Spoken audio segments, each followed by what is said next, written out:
Counseling sessions are always confidential. The sessions that you see in this film are all recreations.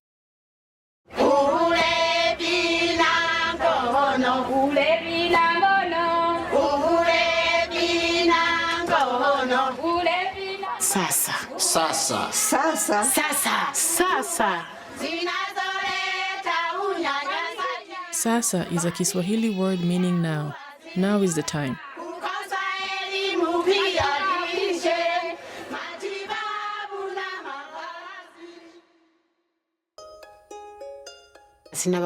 Before I got married, I wanted very much to marry a man who would give me peace, who would listen to me and love me, and when I give birth, he would care so much about the children. Almost 60% of all HIV infections in sub-Saharan Africa are women. When I compared it to what was happening to other women around me who were beaten, I thought it was the normal way for men to behave. I was ready to apologize so he would forgive me, even if I didn't make a mistake. I thought it was better to submit to him. 1 in 3 women will experience violence in her lifetime. Now is the time to become aware of the impact of men's power over women. Mama Joyce lives in Mwanza, Tanzania. My husband married me and God blessed us with 10 children. That's when the violence started, when I went to Morogoro to build a house.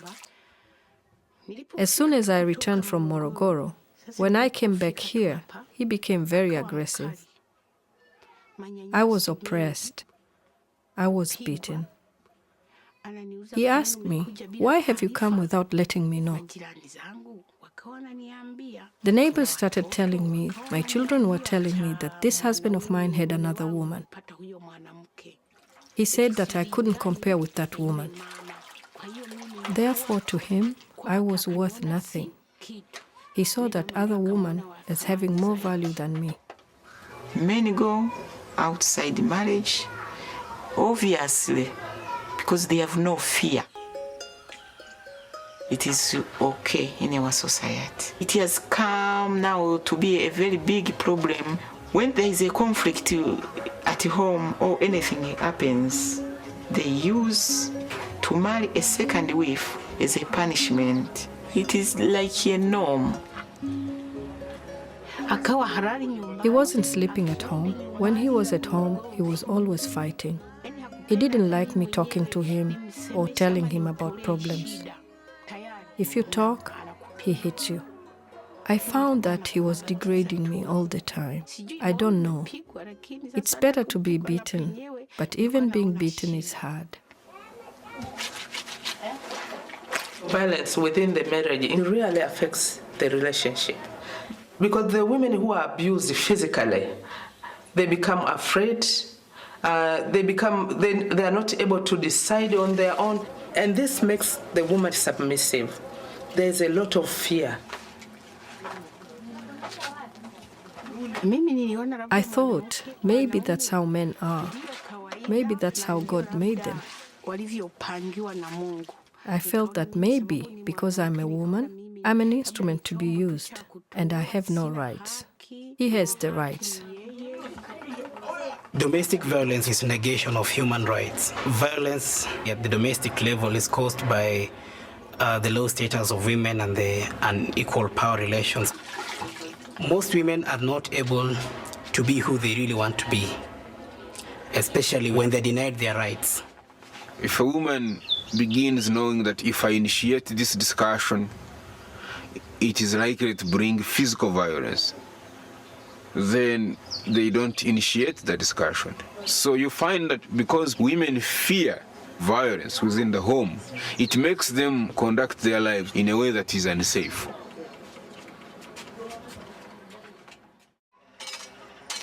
Josephine lives in Kampala, Uganda.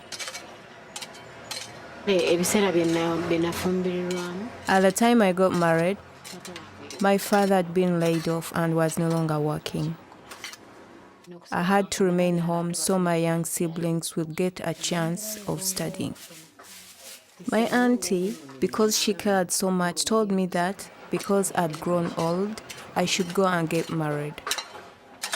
I was 18 years old. My marriage was full of problems because my husband was very violent. He used to beat me a lot. I would run to my parents.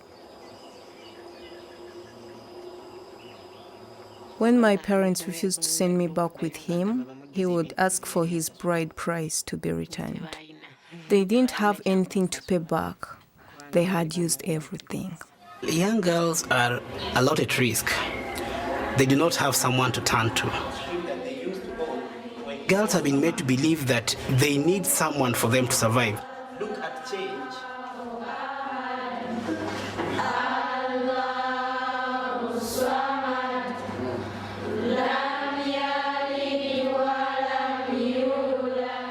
Young girls are being forced. They don't have a decision to say no to marriage, but also to say no to sex. Young women are forced into transactional sex because of their basic needs. When the young women, they get advances from elder people, they agree to get those items that they need to survive.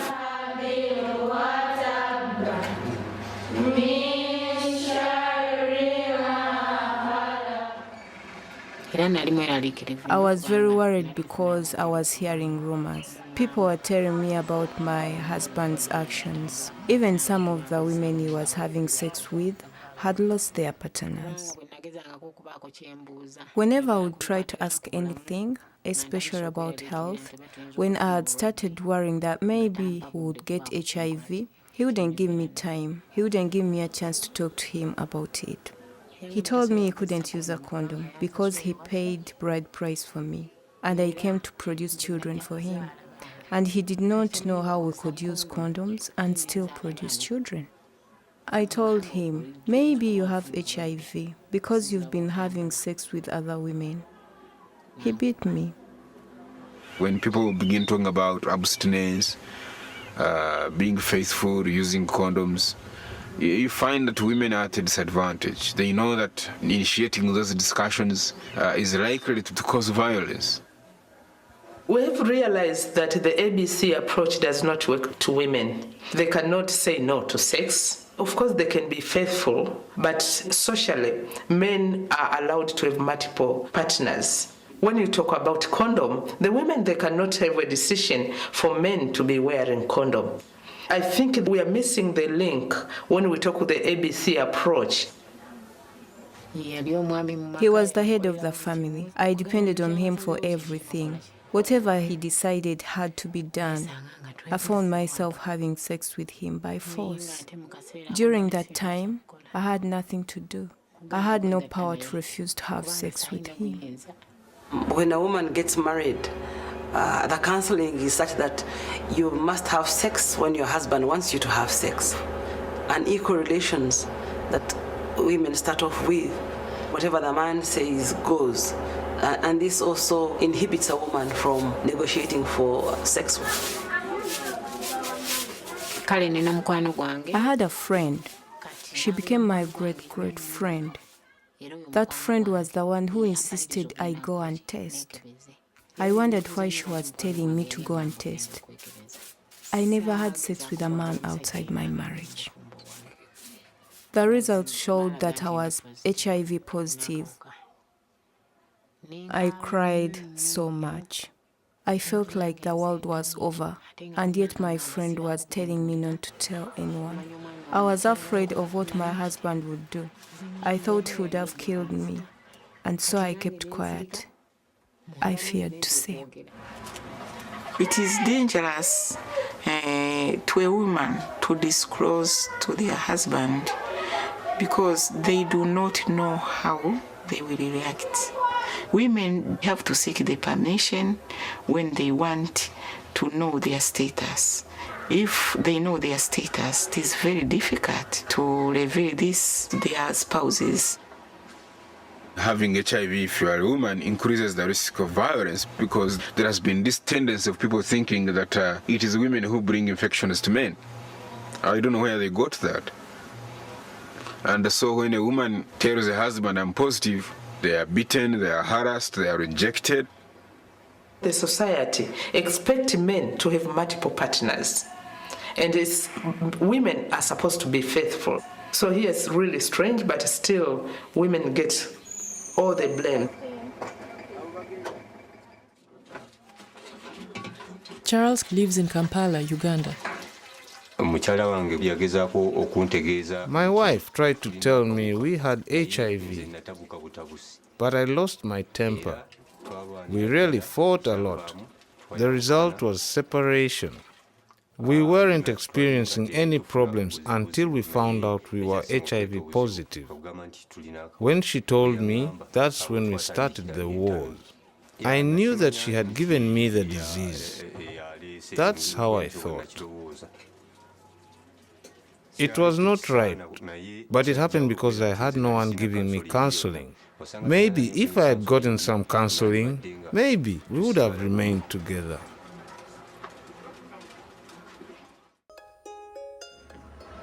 Now is the time to join our power with others to support women experiencing violence and those living with HIV/AIDS.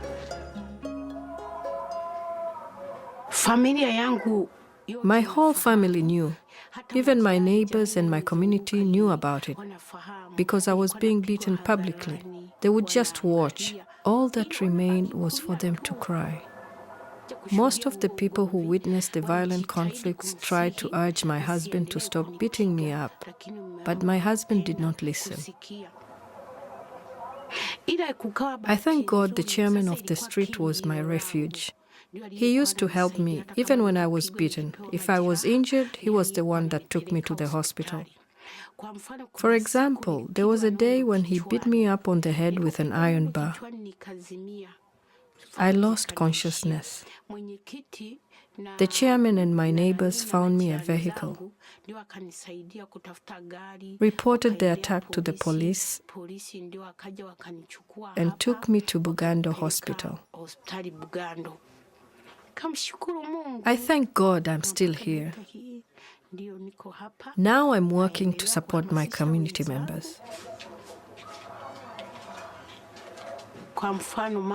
For example, if a woman has experienced violence at home, she usually comes here and talks about the violence she has experienced. When she tells me what has happened, I ask her if she is ready to bring her husband.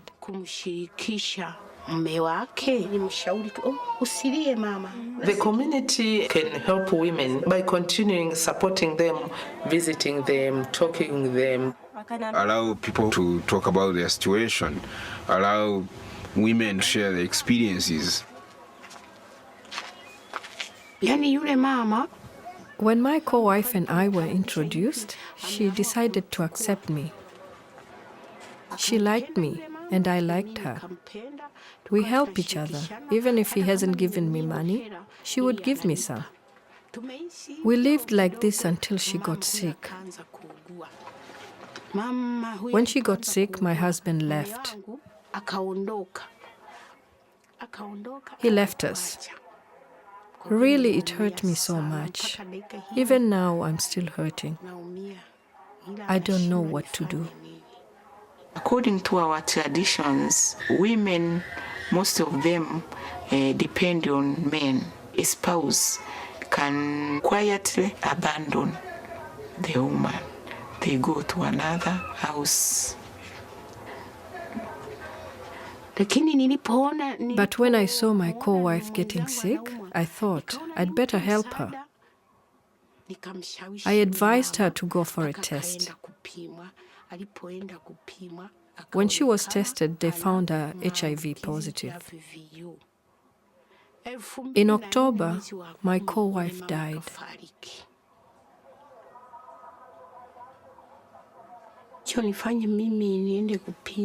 What made me go and check my health was that Kivulini Women's Rights Organization invited me to a seminar on HIV and different forms of violence. What I learned there touched me. I became a community educator. I ask myself, why should I just tell the others? It is important that I also go and test my health. When I returned, they said, sorry, your blood has the HIV virus. For people to change their behaviors, for people to protect themselves from unsafe practices and conditions, for people to be better and healthier and safer, they need support. I had no one I could tell my secret. If it was a friend, she would have run away. If it was a relative, he wouldn't have talked to me again. But I thought I would have told my mother because she had been seeing my situation. I felt so badly about it. Even when I think about it now, I feel sad inside my heart. After my husband died, my mother-in-law said that I brought the virus. The language she used was very bad, that I killed her son. They forced me to give up my children to them. My father took me and gave me a place to live until we struggled and got the children back. The stigma from the community affects the woman by reducing the quality of life, because the woman now can no longer make a friendship to other women. Also, stigma can cause the woman to not to get priority needs. If we continue with the stigma, with the shame, with the denial, with the discrimination, with the inaction and misaction, what will be the world in 50, 100 years from now?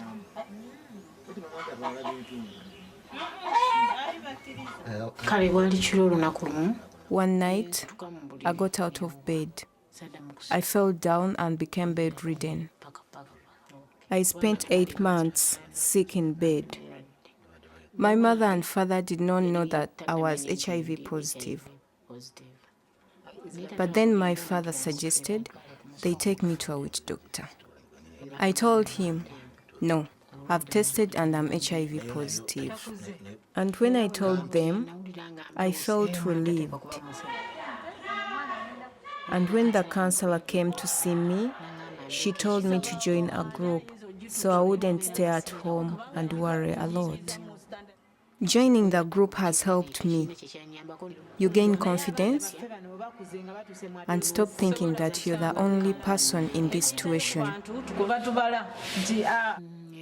Unity is power. Some people might feel stigma when they find out they are HIV positive. Sometimes when a person gets the virus, he feels like he is useless to the world.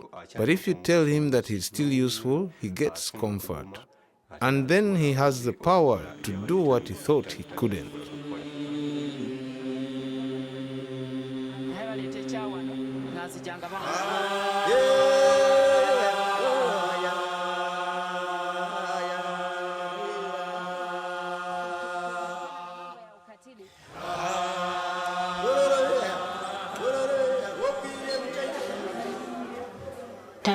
At Tasso, I work as an aromatherapy assistant. I help people who are sick, who have sore joints after taking ARVs. Some of our friends come when they have bad skin. The home where she's coming from, all her relatives run away from her and no one wants to be close to her. You explain to her that you will massage her. The way you touch that person, it strengthens her heart and gives her hope. And she remembers, there are still people who will touch me.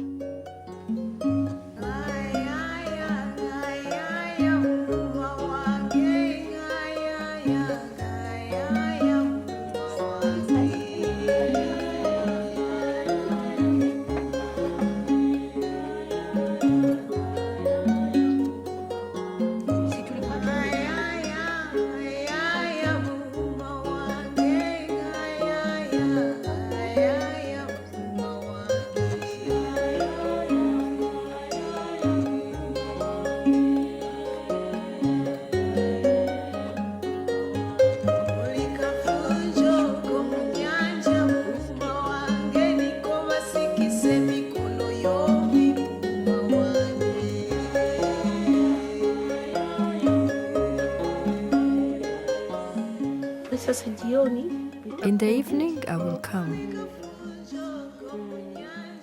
I will come to see you again.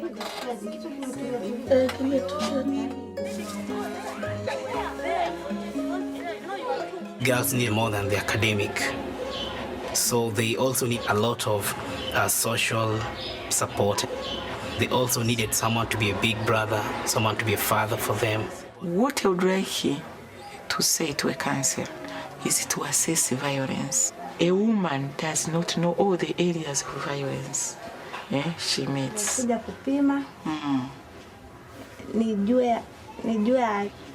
We have a great work helping them to make their plans. I think it's important to talk with those perpetrators of violence to help them overcome that kind of behavior. It's very important to educate men. In that, we try to find out what problems they have in their homes and we find solutions. Police officers should have a heart. Be kind to them and give them support to enable them stand or to come out of that situation.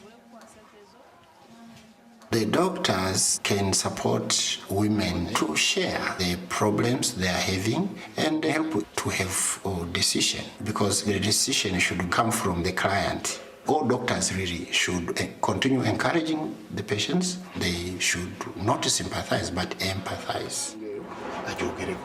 We advise the man that first of all go to the Muslim leaders.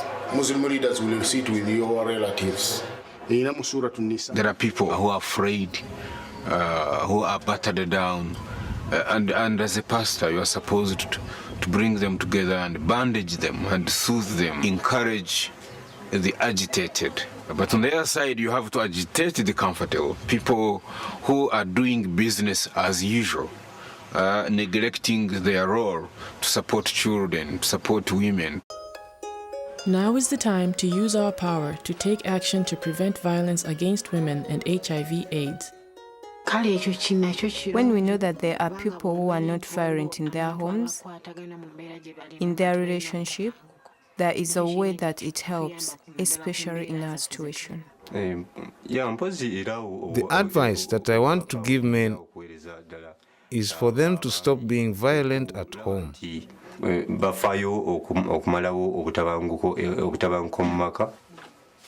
have never reached the point of being violent again. When I was looking for a new partner, I was wanting peace at home. Joyce was my friend at first. I used to tell him all my secrets. One day, he asked me if I would like to go and eat some pork. Now, in the middle of the conversation, he told me that, according to the secrets I've been telling him, he knew that I was the right person to be with. He doesn't do anything without informing me. He's open with me. I think it's good to balance power, because when you are balancing, it means there is no side that is controlling the other. This situation lets a woman know that she has respect. We talk about sex. If I don't want, he doesn't force me. I don't hide my worries from him. Sometimes, when I'm not in my normal moods, he sees and he cares, and he asks what's wrong. This relationship has given me peace, because he has brought back the hopes I had before my first marriage. It's more healthy when you have equal power within the relationship. When you go into a relationship, it's a commitment that will be happy, will be safe, will be communicating.